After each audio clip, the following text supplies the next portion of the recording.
Ladies and gentlemen, boys and girls, it's time for another Wildwood Live. Wildwood Live. That's how we do, ladies and gentlemen. That's how we do, diggity dog it, how we do, diggity dog it. I'm just going to share this with music friends hither and yon. That's what we do. And I've got a fancy couple of Strats here from Wildwood that came in the mail yesterday. Now, people sometimes they think all these guitars are mine, and wouldn't that be nice? But they visit the home. I play them. I do some separate videos that end up as Wildwood 30 videos. I do these live streams. And then I send them back. And they go to usually to a lovely owner on the other end after I get done playing some activities on the guitar. All right. I'm putting this in the Gristle Kingdom. Can you dig it? Can you dig it? What's going on out there? Hey, music friends. Here we are once again. Hello from Greece. Oh, wouldn't it be nice to be in Greece right now? I'd like to be in Greece feasting on a Grecian repast, a tasty morsel. I do like Greek food, ladies and gentlemen. I'm not going to lie to you. Right. Okay. So this guitar, folks, this is a Wildwood 1055 Strat in this cool finish, which they are calling Aged Cherry Burst. Dig it. Look at it. Aged Cherry Burst. Let me be the first to say Aged Cherry Burst. Nice, right? So it's 55, so it's ash body, maple neck, quarter saw neck. Heavy relic. 6105 frets, 10-inch radius, special hand-wound frets. Or no, hello. Special hand-wound pickups from our friends in the Fender custom shop for the Wildwood 10s. This one does have a 57 soft V neck on it, though. So it's got a little smaller neck profile as far as the thickness. It doesn't have the 54U, which the 55 Strats usually have. Oh, my slide fell, but it did not break. Hooray! Eureka! Take that, gravity, son of a gun. Woo! Hey, Canood, what's going on out there, you rascal? Canood, my friend in Denmark, says he just baked a Greek orange cake. I bet you did. And I bet it's damn delicious. I bet it's damn delicious. All right, folks. We'll play a little bit, talk a little bit, play a little bit more, talk a little bit more. V is for victory, Paul. You are correct. Hello from the funk capital, Cincinnati. Oh, I can dig it. I can dig all of that. Love that Strat finish, as do I. Even though it says faded cherry, it kind of looks orangey, and of course, I'm all about that.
That's right. That's right, ladies and gentlemen. Fender Custom Shop Glory by way of our friends at Wildwood Guitars. And this is a 55 Wildwood 10. And this delicious aged cherry burst. It is a glorious specimen. I like it. What else we got going on here? Quarter saw maybe I said all that. I said it all. 7.05 pounds, folks. I like that.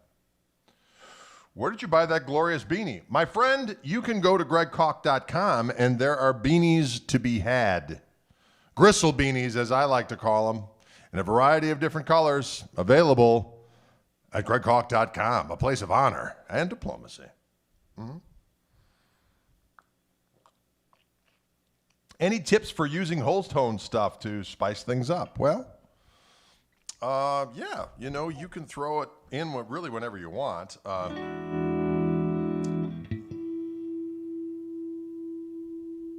what's great about whole tone stuff are augmented things that you can throw in. If you're in a blues and E, you just take a nice little augmented triad like that and move it up and down. It works particularly well if you're like T-Bone Walker would do it like on a 5 chord of a blues. So I'm in G. When it goes to the 5, you go.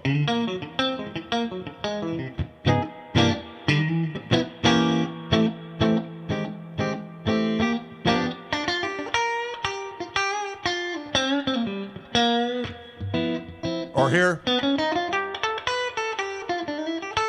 So like on a 4th measure of a blues, to add a little spice, you can.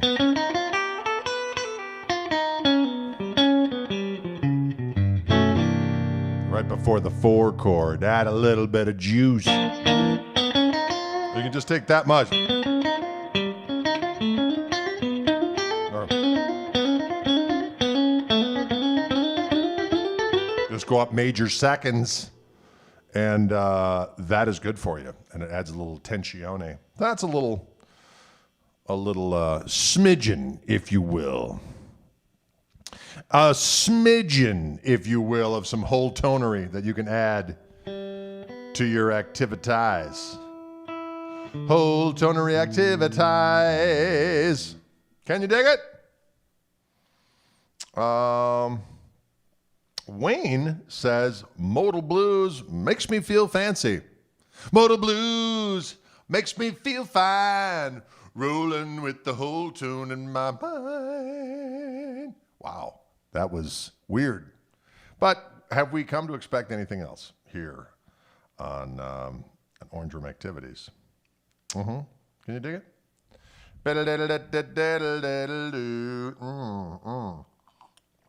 That's right, Matty K. Tips from Professor Drade.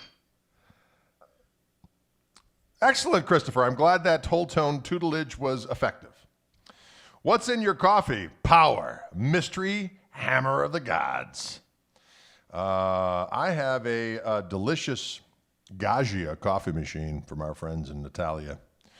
And that's the kind where you put the bean in whole and it grinds it up. And the espresso comes down. Put the water in there. They come together like this. Pow. And what do they come out with? A delicious, crema-covered, delicious dose of liquid enthusiasm. Can you dig it?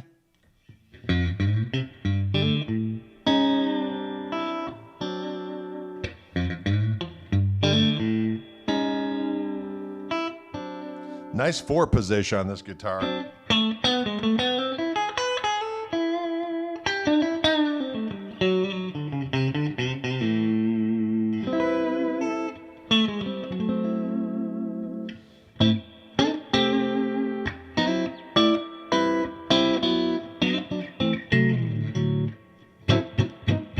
Right?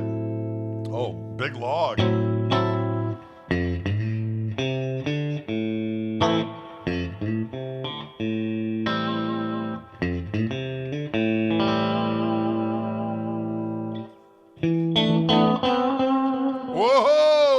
Mr. Echo came on. There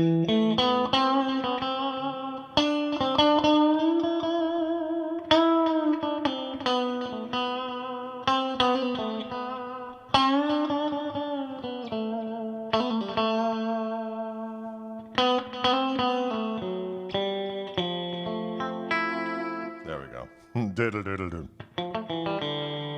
I had it down a couple weeks ago, and now I forgot. Now I forgot it. My cup is on the table. Sorry. I don't know how we got there. Old Bob Plant. It certainly is.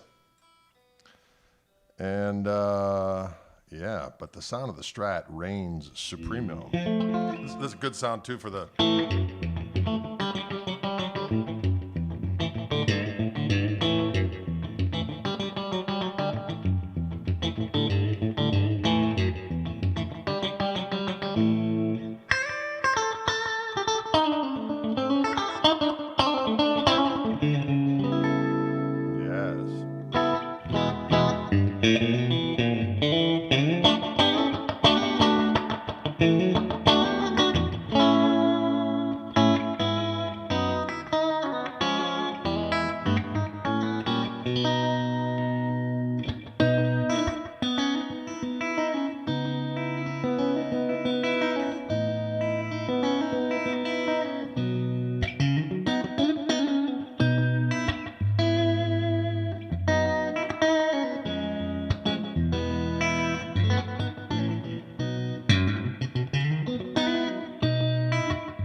That's an old tune of mine, actually. JSK, that song is called. I actually used a Stratocaster to record that original verge.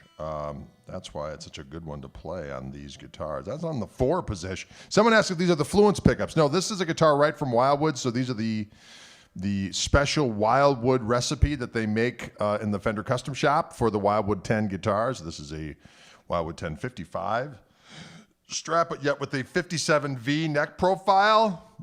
Can you dig it? It looks like Strat Day in the Orange Room. That it is. Strat Day.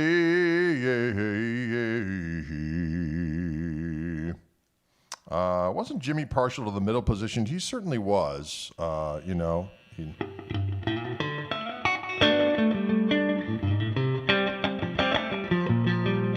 I saw a cool picture of him with a white Strat with 3 toggle switches for the pickup so he could turn them on so he could get the in-between position. Yeah, ash body on this one.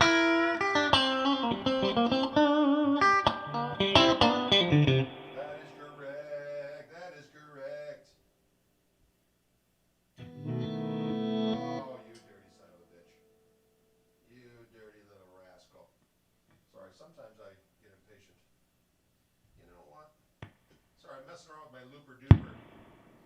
And the looper duper does a thing where you can erase, do a silent erase instead of pressing on the record button, and then you hear the old loop for a second and then it erases it. Or you can do a silent erase by pressing, this is a clone looper I'm talking about from MXR. You press down the volume control and you wait till it starts to blink and then you can erase it. But if you don't do it right, it just makes everything go backwards. And that's something that is a little problematic, ladies and gentlemen.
Sometimes the loops don't work. Sometimes you realized, oh, I should have played that twice as long before I started that other part, and now it's looping on top of the other thing. So many things to remember, ladies and gentlemen, and only so much coffee. The looper got the dupers. That's exactly correct.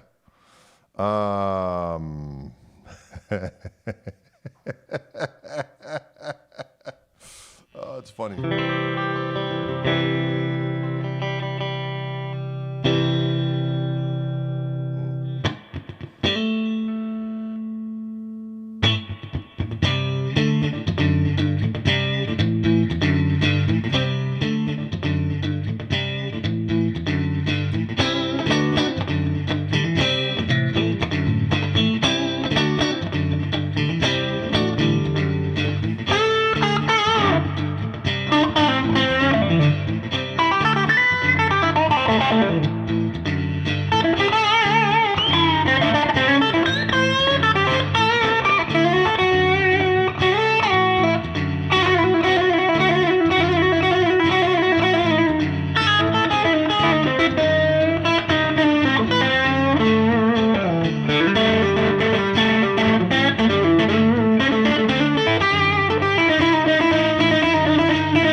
Of course, these guitars are always right out of the box when I get them, so I have to wield them into submission a little bit. I gotta say, listen here.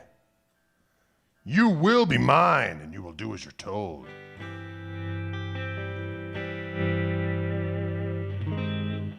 Thank you, Blues Man. Have a good one.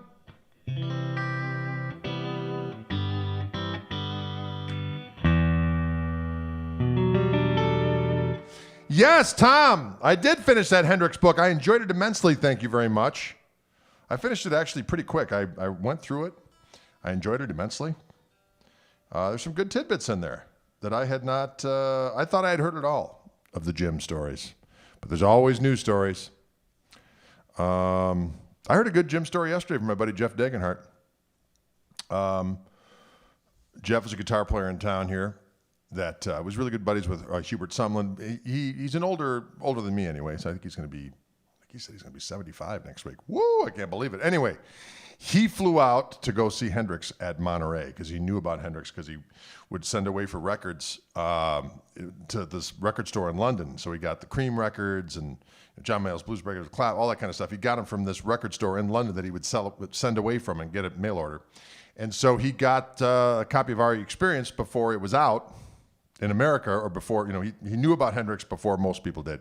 So he knew Hendrix was going to be playing at Monterey. So he flew out on the Sunday, got in about 5 o'clock in the afternoon, somewhere like that, at the airport, and went right to Monterey just as Hendrix was about to start. And he said the one thing you don't hear on the records is that before Hendrix was introduced, he just did a little sound check, he said there was a noise that he made with the guitar right before Killing Floor that sounded like an airplane was landing. Everyone was like, what the hell is that? He's never heard a noise like that before. So he said it sounded like an airplane was landing in Monterey, and it was just Hendrix going, getting ready to rock. And then they opened up with Killing Floor, and the rest is history. But he said when Hendrix smashed his guitar and a piece went out into the crowd, a guy about 5 people away got it and had it. My buddy Jeff had a $100 bill in his pocket, and he took it out. He goes, I'll give you $100 for that piece of guitar. And the guy said, no way. And so they were walking out again. He saw the guy again holding it. He goes, $100. $100 in 1967. That was a lot of Scaloti. And anyway, but there you have it. A little Monterey action. But anyway, someone wanted the Eric Galesy. We did a show. Yeah, I'm trying to think how many years ago. That was 10 plus years ago. We did a show at the Lighthouse in Hermosa Beach. It was I think it was the day after the NAMM show. And it was for Exotic Pedals. And it was Kirk Fletcher, Eric Gales, and my trio at the time, which was with Roscoe Beck and Tom Breckline. And it was a lot of fun. We had a good time hanging out and playing and so on, and we jammed together. It's online somewhere, but Eric Gales did a version of Little Wing, and I remember hearing those changes, and I thought, I need to learn those. So I remembered them as well as I could. And then when I jammed with Eric after that, I was pretty much right with these changes. So obviously Little Wing is usually, E minor. So usually like this, right?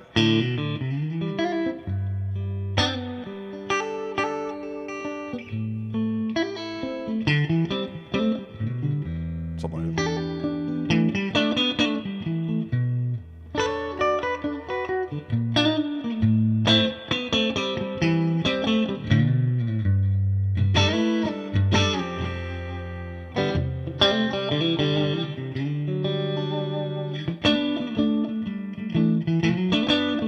Add this. E minor.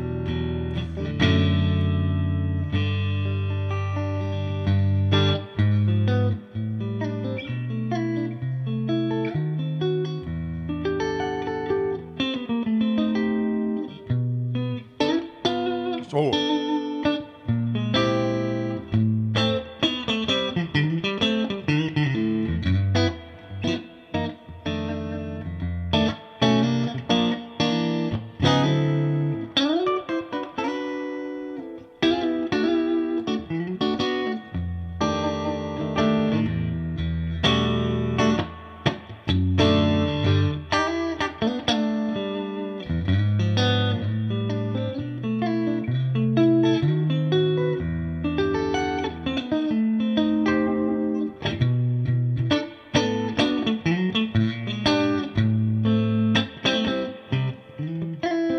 Right? It's a good one. It's a good one, diggity dog on it. So those extra chords in there, for those of you who don't know what they are, I'll just show you real quick for the kids. That was the 4 position on the Strat, by the way, which sounds pretty damn good. E minor 11 here. To D over F sharp, to G, and then G sharp diminished, A minor 11, B minor 11. This I'm choosing to call an A over C. So we got A, the 5th, A again, and then the C in the bass. Now this one we can think of it as like, that's D13, but with a E flat in the bass, or a D sharp, depending on how you like to look at it. And then do an E minor 11 to an F9, and then to the B minor. And then I'm putting this E, B flat or A sharp, depending on how you look at it. That is a 9 with a raised, or flatted 5, or a raised 4th, depending on it. To A minor. To C, then to G13, F13, C9, to D9,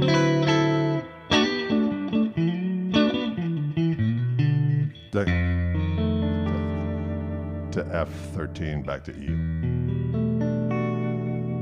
Kind of fun. It's kind of a fun situation. Can you dig it?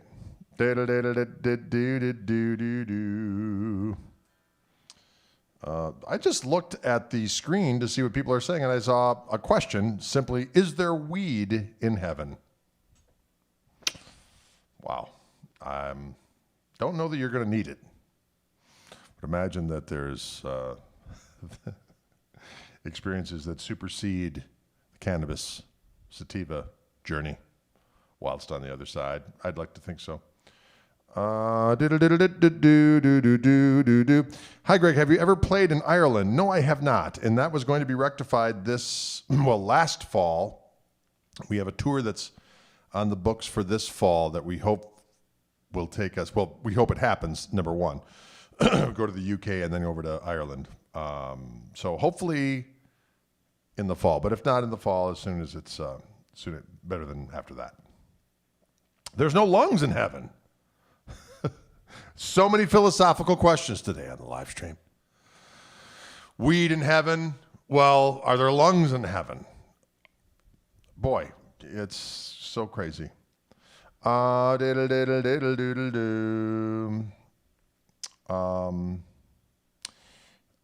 says an old neighbor of mine said there was weed in heaven. Leave it to old neighbors to know about that. Influences of Roy Buchanan in your playing. Yes, absolutely. Who are my 3 favorite Stratsmen? Boy, that's hard to narrow down, but certainly Hendrix and, Knopfler, Steve Vaughan, Buddy Guy, Johnny Guitar Watson when he played a Strat. Clapton, of course, especially Derek on the Dominoes, era Clapton, Richard Thompson. Ry Cooder. It goes on and on and on. Eric Johnson would be one, right? Are you kidding me? How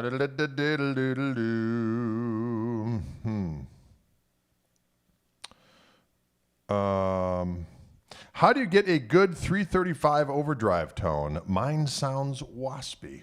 Well, Tom, doggone it. It's interesting. If I'm using the Koch amp, I'm going to be honest with you. What really helps with mine is, Jeffrey Beck, of course. That kind of goes, that should have gone without saying. But see, that's the problem. When you start thinking, who's your favorite of this? You initially forget the main one you should have remembered. But that's where Prevagen comes in handy. So someone said during the stream the other day, a comment that showed up later on YouTube was, are you selling Prevagen guitars? I'm like, I'm just really selling anything, just kind of hanging out. Anyway, Rory Gallagher would be another one. Okay. See, now it's like that's everything. What about so-and-so? Yes, all of them.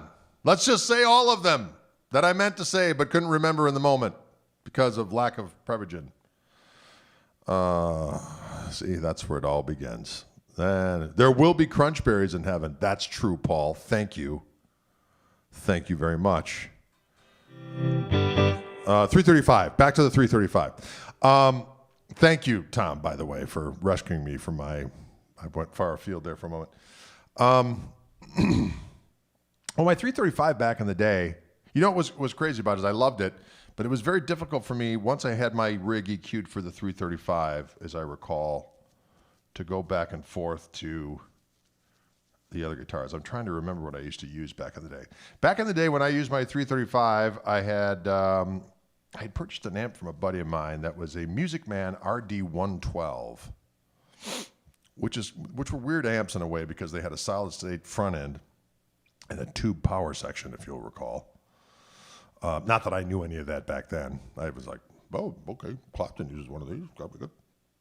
Yeah, but it sounded good, and it had a JBL E120 speaker in there, right? The 12. It was heavy as hell, that amp. But damn, it sounded good. And I would set it up to the point where I really had it EQ'd around that neck pickup. But the bridge pickup sounded pretty good too, but I was more of a neck pickup 335s-man at that particular juncture in time. And then, as I recall, when I switched I got this Jim Kelly amp. I remember this buddy of mine moved up here from Texas, when I was in my late teens at the time when I met Ron, and he told me, he goes, well, my guitar player buddy's down in Texas use these amps, and he started naming off these amps, and one of them was a Jim Kelly amp. And he instilled in my brain, if you ever see a Jim Kelly amp, you got to buy it.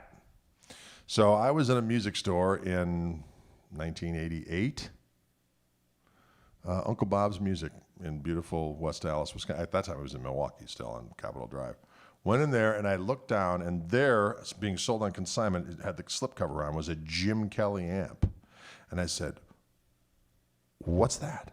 And they said, oh, that's an amp that's being sold on consignment. Jim Kelly, I don't know. The guy didn't know anything about it. I go, how much is it selling for? He goes, $400. I go, I'll take it. It's like sight unseen. I mean, not sight unseen. I could see it. Sound unseen. I got that amp. And that amp was the greatest amp while I had it. But I blew it up at one point, and after I got it fixed, it never sounded the same. And so that's why I got rid of it. But it was a single 12 amp that also had an E120 in it. But it was like two deluxes in one amp. And one side of the amp, you could overdrive with it had its own attenuator with it.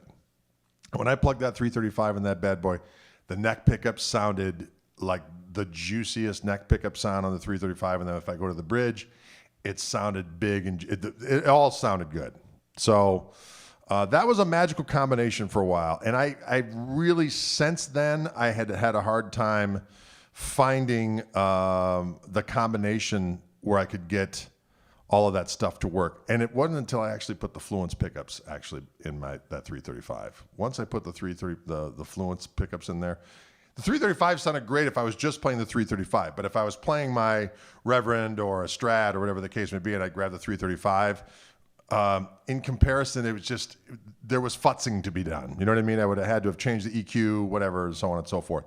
But when I switched to the Fluence pickups on the 335, I could switch between that and my Gristlemaster and my Strat with the Fluence pickups, and it sounded like every 335 glory tone I could imagine was in the wheelhouse. So that's my own personal experience. That's my journey, Tom, okay? Doggone it. Sound unheard. Yes, Sassy Cat.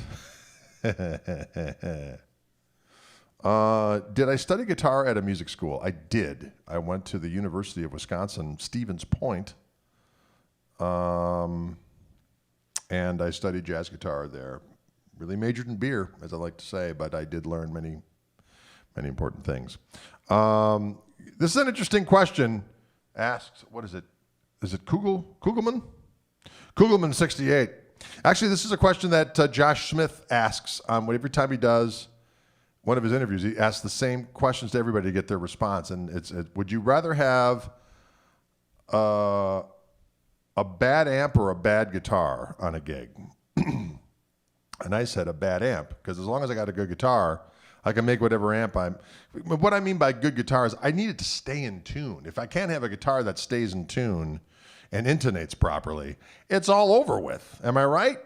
So for me, it's like as long as I got a guitar that intonates and stays in tune and actually creates a sound that sounds like a guitar, whatever amp I get, I'll make it work. You know what I mean?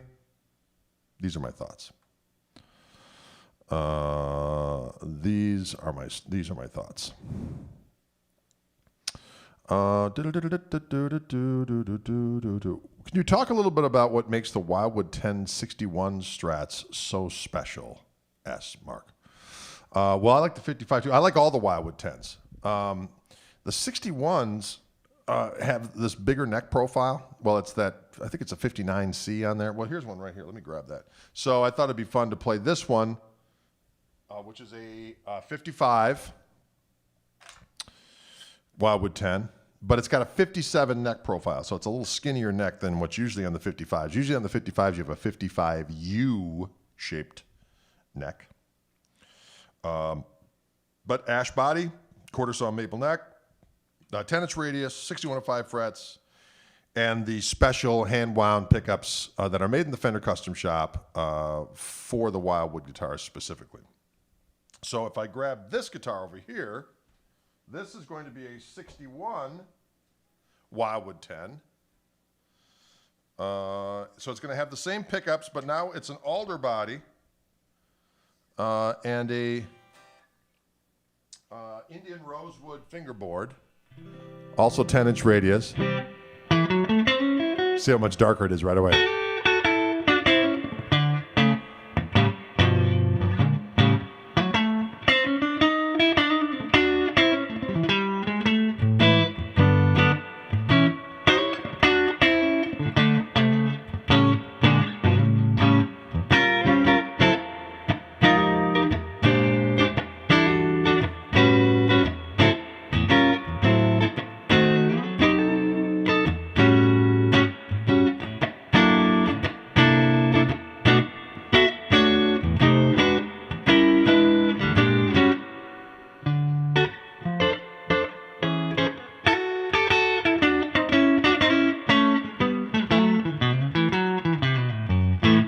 Sounds good, right?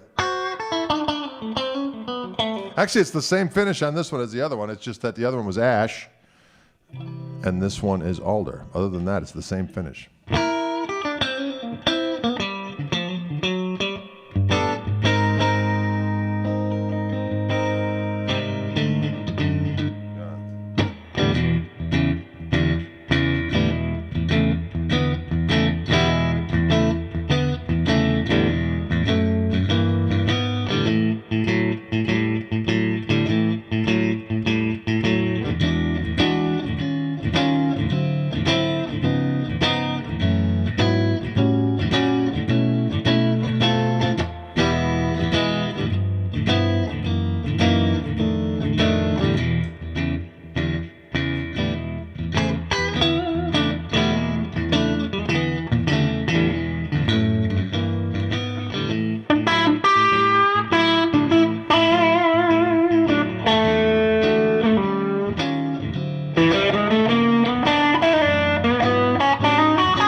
It sounds good, ladies and gentlemen.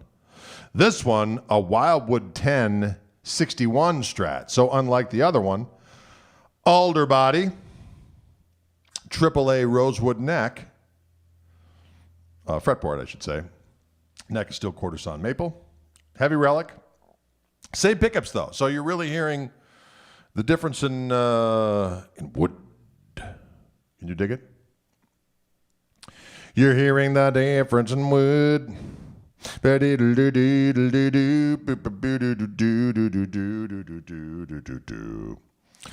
Here's great comments. I got one comment that says, play something good. And the very next comment says, effing good. What am I supposed to do with that? I think I'm just even. I think that just makes it even. It's like, so it's almost like nothing happened. I miss your green Justice League jacket, says Train. I'll take it out again. I will deploy it again, and we will both feel the glory and the thunder. The glory and the thunder.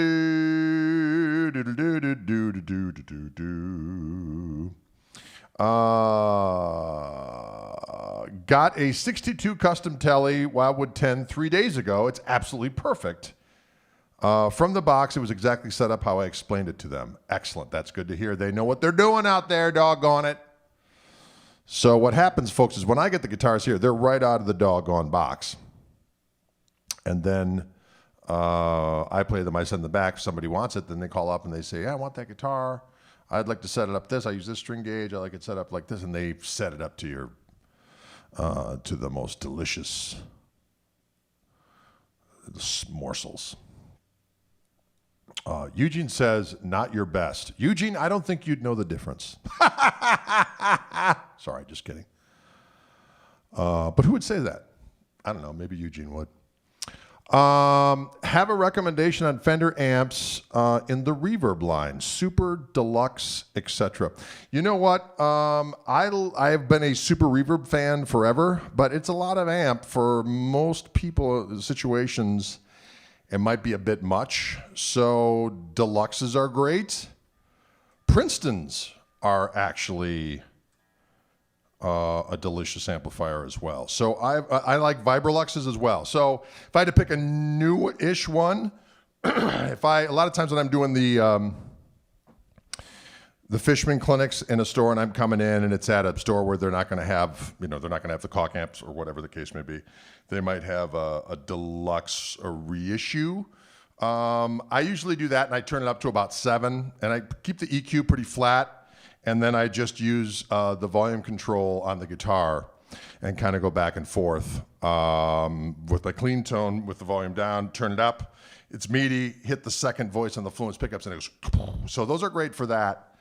But most of the time, if I'm doing like a full gig with my band and I'm using an amp, actually I've got a super reverb stashed over in Europe. So if I don't have my Koch amp, I'll use a super. A super's a good amp because it's about 45 watts. And I'll put it on about 4.5, which is clean. And then I got my clean boost on my Gristle King pedal and then hit the overdrive on top of that.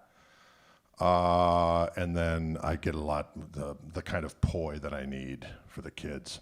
Can you dig it? Can you dig it? Will you dig it? Thank you, Frank. I appreciate that. Tone King Imperial, that's an excellent amp as well.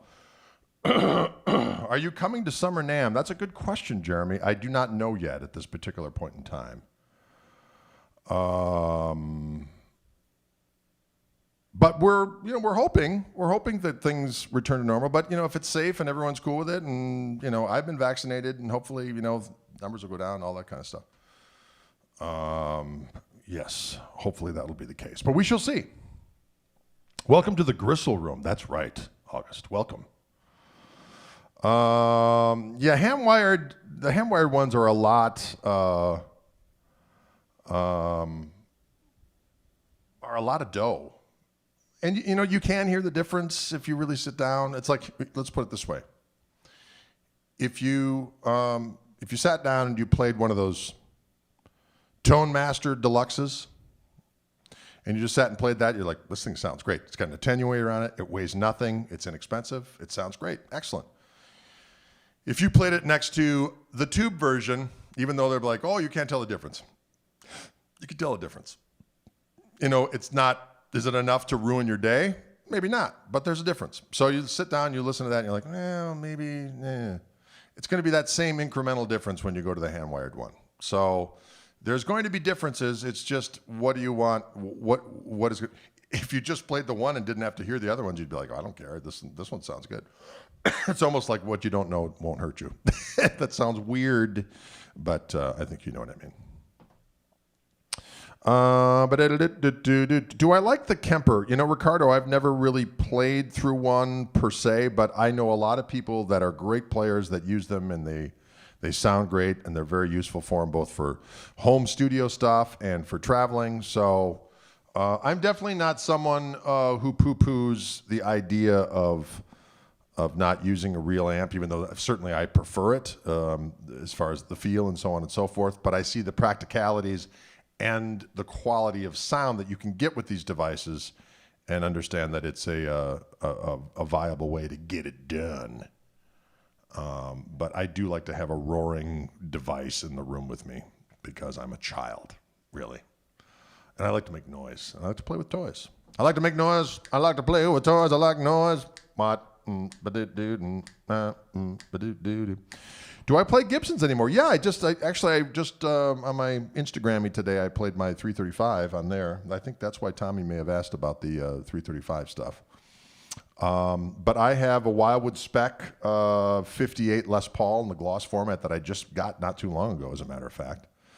I have another Wildwood spec 57 Les Paul in the VOS format. That is in the sweet cherry finish. Kind of looks like George Harrison device. But I have open core Fishman Fluence humbuckers on there. That thing sounds divine. Yeah, I think that's all the Gibsons I have. I did. You know what? I bought one of those Joe Bonamassa three pickup black customs that was out a few months back, a limited edition thing. I played one. I was like, this thing sounds great. It looks great. I've always wanted a 3 pickup black custom, but I never wanted to spend a lot of money, and so it was perfect. It was like, I get the vibe of a Les Paul custom without having to harvest a kidney. You know what I'm saying? So that was that. This question is, I'm coming back to the electric guitar after many years off. Thoughts on the PRS Silver Sky versus a Strat? Well, that's an interesting question, because as much as when I first heard about the Silver Skies, I was kind of like, and then I played one, and it's a nice guitar. I tell you what, the pickups sound really good. I was genuinely flabbergasted by how much I liked that guitar. That being said, a Strat's a Strat, and especially I'm not going to just say this because of saying it, but the Wildwood 10 Strats are the epitome of what I like Strats to be, as far as sound, playability, look, feel, all that kind of stuff. So there you have it. So Greg, you play an Epiphone? Yeah, I've got a couple Epiphones. I also have an old Epiphone acoustic, but that's from it's an American Epiphone from back in the day. A Strat may be a little easier for you to play just coming back with probably a thinner neck and 9.5.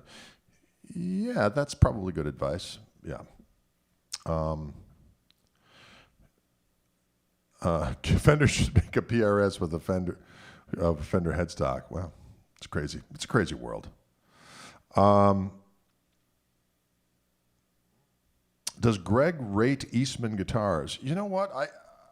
It's an interesting thing. When I've been traveling around, I've played those guitars, and I've thought they were excellent, to be honest with you. I have an Epiphone Zephyr here that my buddy Carl laid on me. It's old. It's got the mini humbuckers in it. That guitar is happening. How many guitars do you own in number? You know what? My personal collection is right around is right around 30-ish. What's deceiving is that I get all these guitars coming to me from Wildwood for the purpose of doing these live streams and such. So, and then I might post some ancillary videos on Instagram or Facebook or Twitter or something.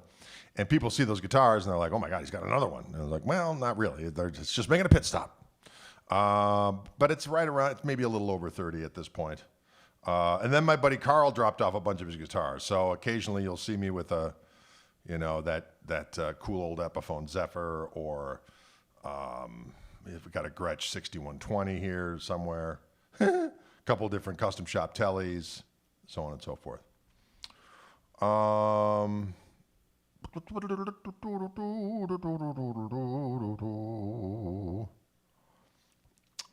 Let's see, what else we got here? Shout out to Dustin in Austin. Yeah, hey, Dustin in Austin. What's happening? The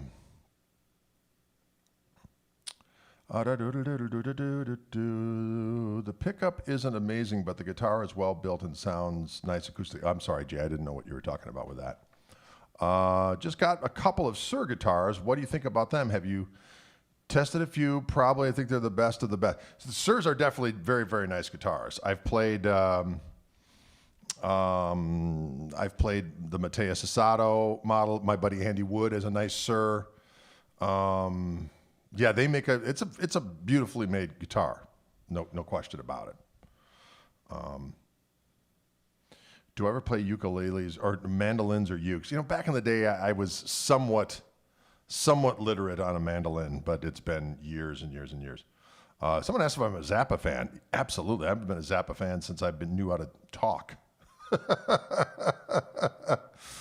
Mark asks, are Luna and Bilbo behaving better today? My cats. No, they are not. There was a horrible altercation earlier today. I've had it with these cats. I've got 2 Bengal cats, and one of them had to go to the vet. And we've done this before, so we know the drill that when we take the girl cat away, she's the smarter of the 2, not surprising. And when we return, the other cat doesn't recognize her from Adam. It's like she's a complete stranger. She smells like other cats because she's been to the vet. So we got to keep them separated in different parts of the house and then switch them without them seeing each other so that they can smell each other's vapors. And then we have them feed from behind a door so that they can smell each other but not see each other, but also affiliate that with the deliciousness of eating a tasty treat. And then we'll do stuff like wipe the one cat down with a towel and wipe the other one and vice versa. So they're getting used to the vapors. We let a few days go by. Nothing works. He sees her and he is going to kill her. So that has been going on. And then they'll even get to the point where now they can be in the same room and they'll eat together and they'll be fine. Tails are normal and so on and so forth. As soon as they're done eating, his tail puffs up and he's going to kill her. So thanks for the question, but it's been a freaking nightmare. Okay? I live in a wild kingdom. Smell each other's vapors, exactly. You know, as I like to say, 1 minute they're smelling each other's butts, and it's all kibbles and bits. And then one goes to the vet and comes back, and it's like Wild Kingdom. It's crazy. Do I have a Nashville telly in my arsenal? I don't right now. Back in the day, I had a telly that I used for a while. As I was weaning off the 335, I made a telly because I wanted to get to playing a Strat, but I was so addicted to the neck pickup on a 335 that I used an American Standard at the time, American Standard Strat telly body, and I put a Seymour Duncan Stag Mag pickup in the neck position, an Alnico reverse wound in the middle, and a broadcaster pickup in the back, all Seymour Duncan pickups with a 5-way toggle switch, and then a coil tap for the Stag Mag, and that was a great guitar. I don't know why I sold that. I don't know why I sell guitars, but that was a cool guitar. Boy, that broadcaster pickup sounded good. The only problem is that was back in the day where, you know, if I got home late from a gig and I was, you know, altered, I'd leave my stuff in the car, and when it'd get like, you know, Wisconsin frigid, and the guitar would freeze, the wax around the pickup, the pickup would go microphonic all the time. Cat Vapors, good song, band name. Cat vapors. Oh, Lord have mercy. Hardest thing you've ever learned to play? Boy, there are a few. When I started learning that Chet stuff, that was very difficult and still is. Been working on this Django Reinhardt improvisation #1 just to kind of have it kind of in the wheelhouse, and that thing is horribly difficult. But the Chet version of When You Wish Upon a Star with the Lenny Bro / Chet-ish harmonics and all that kind of stuff, that's a bear. I'm going to tell you that right now. It's a pain in the butt. What do you think about Matt Schofield? I love Matt Schofield. I've been buddies with Matt for a long time. I think I first met Matt probably in 2004, maybe 2004. I had him on the podcast. You can check that out. The podcast, which is sponsored by both Wildwood and Fishman. It's called Chewing the Gristle. And many, many episodes. Matt Schofield. We've had everyone from Joe Satriani to Charlie Hunter to Steve Vai to Jason Isbell to Kirk Fletcher to Josh Smith. We just did Andy Wood the other day. Just did Devin Townsend. Steve Lukather. It's crazy. All kinds of good things going on.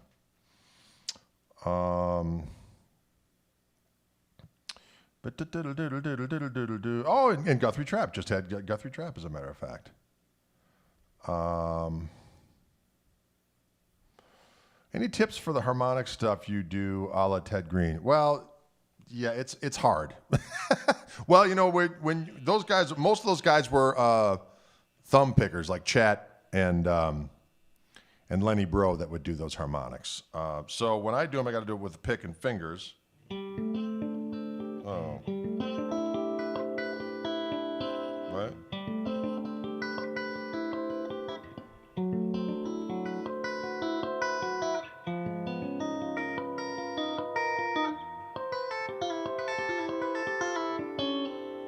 All right, so when you're doing those, obviously I'm holding my pick with my thumb and my middle finger, so I have my first finger jetting out. Then I got to use my third finger on my right hand to pluck the other string. So it's always a string separating thing. So when you're hitting a harmonic on like the E string, you're plucking the D string. You're always separating by a string. So if I'm just doing this 11th chord up here, C 11th or C the major 7th on the top, I'm going to pluck the D string with this right hand third finger, right? And now I'm going to hit a harmonic that's 12 frets up from where I'm fingering down here. So it's going to be up here at the, 17th fret? All right, so we got. Now I go pluck G string, harmonic A string. Harmonic B string, pluck B string, harmonic D string. Plucked high E string, and then harmonic G string. Now on the way down, it's the exact opposite. You hit the harmonic first, and then pluck the other string. And that's the system.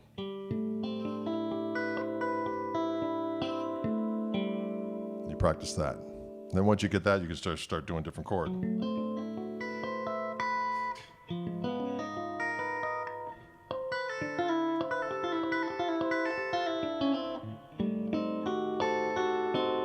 There I'm just doing it in unison. But they're always separated by a string. They're always a string away.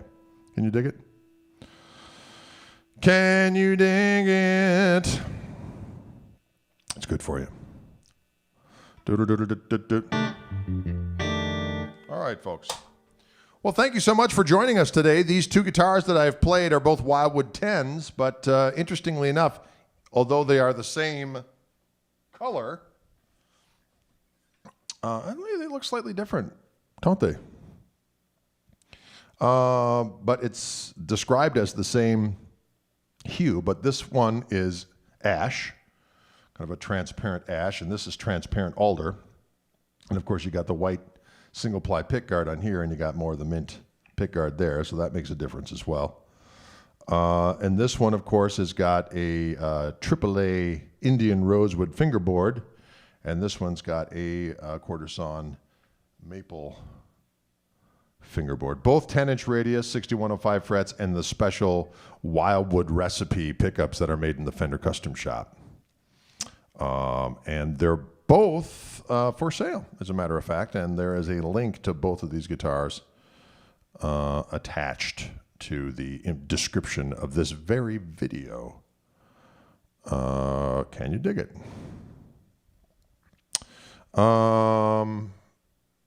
There you have it, folks. Thank you so much for tuning in. Appreciate it. We'll see you tomorrow. I'll be doing the live stream for Fishman at 4 p.m. Central. In the meantime, have a pleasant remainder of your Thursday. And again, don't forget about that podcast. Also, still taking pre-orders. We're going to sign as many of the pre-orders that come in prior to when we get the CDs, which is looking like they're going to arrive somewhere around the next week, Wednesday-ish. And then we're going to sign them all up. Toby's going to be down here on the 17th, so we can get them all signed up. And then we will send them back to my buddy Chris Webb, who does all the fulfillment, and they will arrive at the destination. So there you have it. Thanks, you guys. We appreciate it. Have a good one.